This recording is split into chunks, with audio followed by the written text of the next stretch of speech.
Serious గా సభ నడుస్తుంది. ప్రతిపక్షాలు అడుగుడు, సర్కార్ సమాధానాలు చెప్పుడు. ఇంతల్నే దడేల్మని ఇద్దరు దుంకి పొగ బాంబులు వేసిండ్రు. బయట ఇద్దరు కూడా గదే పని చేసిండ్రు. కొత్త పార్లమెంట్ లా 5 గేట్ల కాడ చెకింగ్లు ఉండంగా గింత పని అయిందంటే మామూలు ముచ్చట్నా? దునియా మొత్తం మాట్లాడుకునే ఇండియా పార్లమెంట్ లో పొగ బాంబులు వేసిండ్రట అని. అది ఎంత నాదాన్ మనకు.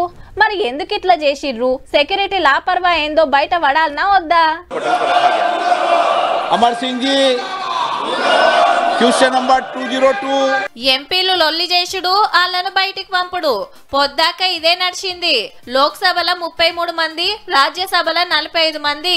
ఒక్కనాడే 78 మందిని సస్పెండ్ చేసిండ్రు పొగ బాంబుల సంగతి తేల్చాలని డిమాండ్ చేసినందుకు. పోలీస్ మంత్రి అమిత్ షా సార్ సమాధానం చెప్పాల్సిందే. ఆ రోజులైనా ఎందుకు మాట్లాడతలేరని ప్రతిపక్షాలు డిమాండ్ చేస్తుంటే జర ఆగుర్రని స్పీకర్ సార్ దండం పెట్టినా ఎవ్వరు దగ్గలే. వాయిదాల మీద వాయిదాలు పడి ఆఖరికి సస్పెండ్ల కాడికొచ్చింది లోక్సభలో. जो सदस्य इसके पक्ष में हाँ कहें, जो सदस्य इसके विरोध में वो ना कहें. मेरे विचार में निर्णय हाँ वालों के पक्ष में हुआ. రాజ్యసభల సుత ఇదే రచ్చ. చైర్మన్ సార్ ముద్రకిచ్చుడు, ఎంపీలు జోరు వెంచుడు. ఈ గిట్ల కాదని 45 మందిని సస్పెండ్ చేస్తే అందులో 34 మంది ఈ మీటింగ్ లో వచ్చేదాకా రావద్దని ఆర్డర్ వేసిండు.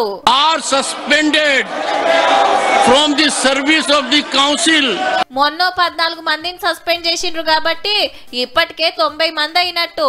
ఇక రేపెందరిని బయటికి పంపుతారో, ఎల్లుండెందరిని సస్పెండ్ చేస్తారో. ప్రతిపక్షాలను మొత్తం పంపించేటట్టున్నారు కానీ పొగ బాంబుల మీద సమాధానం అయితే చెప్పేటట్టు లేరు పో.